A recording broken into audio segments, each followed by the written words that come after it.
이사야 61장 1절에서 11절 말씀입니다. 주 여호와의 영이 내게 내리셨으니 이는 여호와께서 내게 기름을 부어사 가난한 자에게 아름다운 소식을 전하게 하려 하심이라.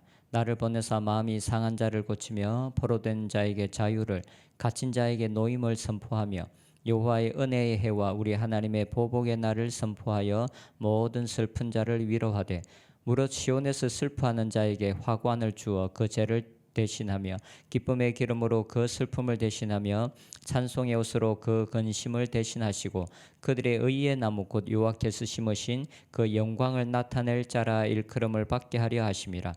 그들은 오래 황폐하였던 곳을 다시 쌓을 것이며 옛부터 무너진 곳을 다시 일으킬 것이며 황폐한 성읍 곧 대대로 무너져 있던 것들을 중수할 것이며 외인은 서서 너희 양떼를 칠 것이요 이방 사람은 너희 농부와 포도원 지기가 될 것이나 오직 너희는 여호와의 제사장이라 일컬음을 받을 것이라. 사람들이 너희를 우리 하나님의 봉사자라 할 것이며 너희가 이방 나라들의 재물을 먹으며 그들의 영광을 얻어 자랑할 것이니라.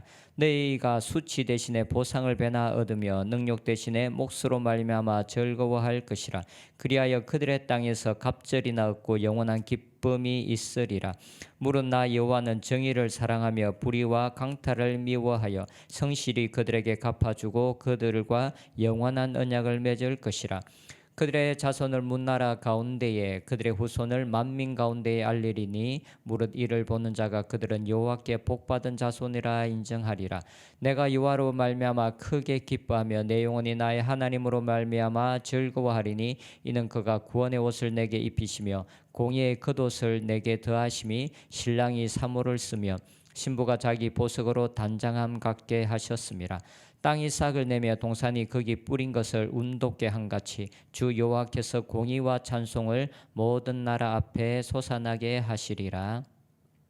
아멘. 오늘 본문은 메시아가 오셔서 이 땅에서 행하실 일들과 사역에 대한 기록이 기록되어져 있습니다. 1절의 말씀은 우리가 너무나 잘 알고 있는 것처럼 예수님께서 자신의 고향 나사렛에 가셔서 회당에서 이사야의 말씀을 읽으시고 그것이 자신에게서 성취되었다라고 하신 말씀입니다. 그런데 2절에는 메시아의 사역을 두 가지 관점으로 말하고 있습니다. 한 가지는 구원의 관점이고 다른 한 가지는 심판의 관점입니다. 2절에 보면 여호와의 은혜의 해와 우리 하나님의 보복의 날을 선포한다라고 말씀하고 있습니다. 하나님께서 이 땅에서 행하시는 두 가지, 예수님께서 이 땅에서 행하시는 두 가지 관점은 하나는 은혜의 해를 선포하는 구원의 사역이고 하나는 하나님의 보복의 날을 선포하는 심판의 사역입니다. 여기서 하나님의 은혜의 해란 구약의 희년에 대한 다른 표현입니다. 희년이란 이스라엘에서 50년마다 돌아오는 절기 중에 하나입니다. 희년이 되면 모든 빚진 자들의 빚이 탕감을 받습니다. 그리고 노예들은 자유함을 얻습니다. 그리고 가난함으로 인해서 자기의 기업을 판 자들은 그 모든 기업이 다시 자신에게로 돌아오는 날이 바로 희년입니다. 그래서 희년은 가난하고 어려운 자들에게는 기쁨과 즐거움의 해입니다. 희년은 참된 구원에 대한 모형입니다. 메시아가 오셔서 하시는 한 가지 사역은 바로 이 구원을 선포하고 구원의 길을 여시는 사역입니다. 그리고 메시아의 사역의 다른 한 가지 관점은 바로 심판의 사역입니다. 메시아는 은혜의 해만을 선포하는 것이 아니라 바로 하나님의 보복, 하나님의 복수하심을 선포한다라고 말씀하고 있습니다. 성경에서 주의 날이라는 이 표현은 하나님께서 임하시는 한편으로는 구원의 날이며 한편으로는 하나님의 심판의 날을 이 주의 날이라고 말하고 있습니다. 하나님을 경외하며 하나님의 말씀에 순종하고 하나님을 사랑하며 산 자들에게는 하나님의 구원이 임하고 하나님의 말씀에 순종하지 아니하고 자기의 길을 걸어가는 하나님을 인정하지 않고 살았던 자들에게는 하나님의 심판이 임하는 것, 이것이 바로 주의 날이며 이것이 바로 예수님께서 하나님께서 보내시는 메시아가 행하시는 사역입니다.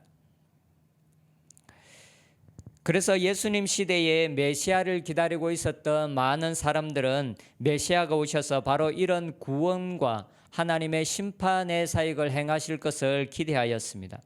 물론 그들이 생각하는 심판이란 그들이 적으로 생각하고 있는 로마를 향한 것이었으며, 그리고 구원이란 하나님의 백성으로 일컬어지는 이스라엘 백성들 자신들을 위한 것이라고 생각하였습니다. 메시아의 길을 예비하는 사명을 받았던 세례 요한조차 이 생각에서 온전히 자유롭지는 못했습니다. 요한은 자신의 뒤에 오는 메시아에 대한 예언을 하면서 이렇게 예언합니다. 손에 키를 들고 자기의 타작마당을 정하게 하사 알곡은 모아 곡간에 들이고 쭉정이는 꺼지지 않는 불에 태우시리라. 물론 이것은 틀린 예언이 아니었습니다. 하지만 예수님은 이 두 가지 사역을 함께 행하신 것이 아니었습니다. 예수님은 먼저 이 땅에 오셔서 자신의 죽으심과 부활을 통한 구원의 사역을 먼저 행하셨습니다. 예수님은 자신의 초림을 통하여 구원의 길을 여시고, 그리고 이후에 재림을 통하여서 온전한 종말론적인 구원과 함께 온전한 심판의 사역을 함께 행하실 것입니다. 구원과 심판이 함께 보였기 때문에 그 안에 순서가 있다라는 것을 선지자들도 이해하지 못했고, 그리고 세례 요한조차도 온전히 이해하지는 못했습니다. 하지만 지금 우리들은 메시아의 사역을 통한 이 예언이 시간적인 차이가 있다라는 것을 알고 있습니다. 그리고 우리들에게 아직 심판의 시간이 온전히 다가오지 않았다는 것 또한 우리가 알고 있습니다.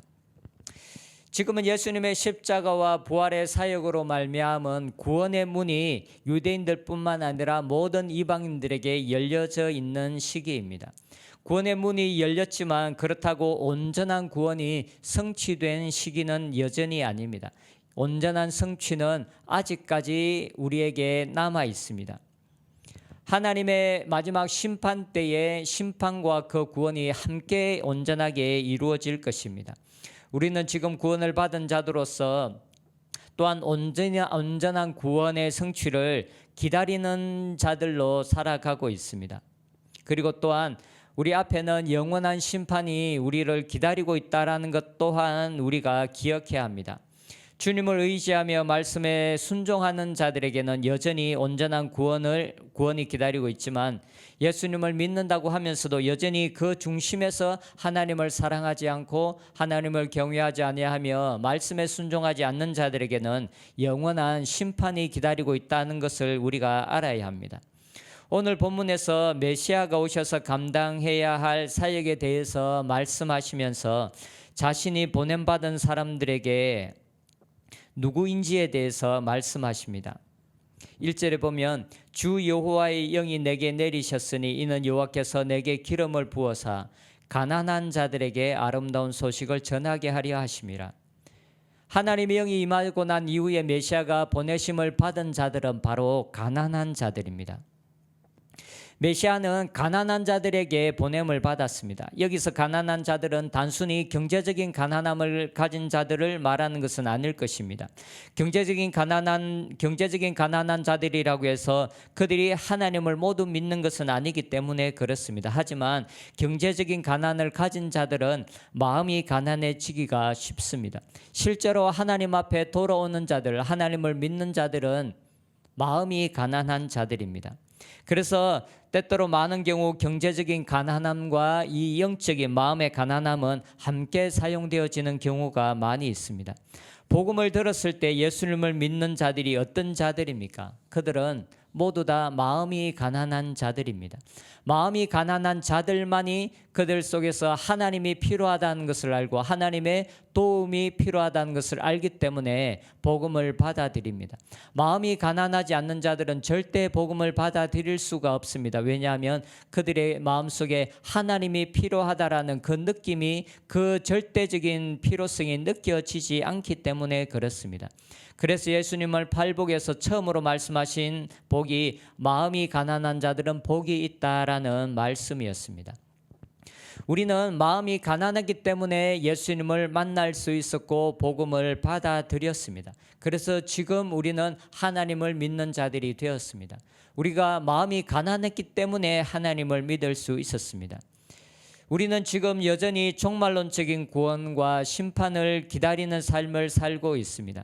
우리가 종말론적인 온전한 구원과 심판을 기다리는 삶을 살 때 우리의 마음이 어떠한 마음으로 이 삶을, 그 영원한 구원을 기다려야 되겠습니까?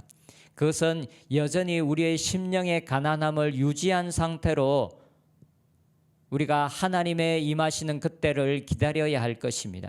마음의 이 가난한 상태를 유지하지 않으면 이 땅에서 우리는 너무나 쉽게 교만에 빠져버릴 수밖에 없습니다. 우리의 마음이 가난하지 않고 교만할 때 그곳에는 바로 멸망이 우리를 기다리고 있고 패망이 우리를 기다리고 있다는 것을 우리는 너무나 잘 알고 있습니다.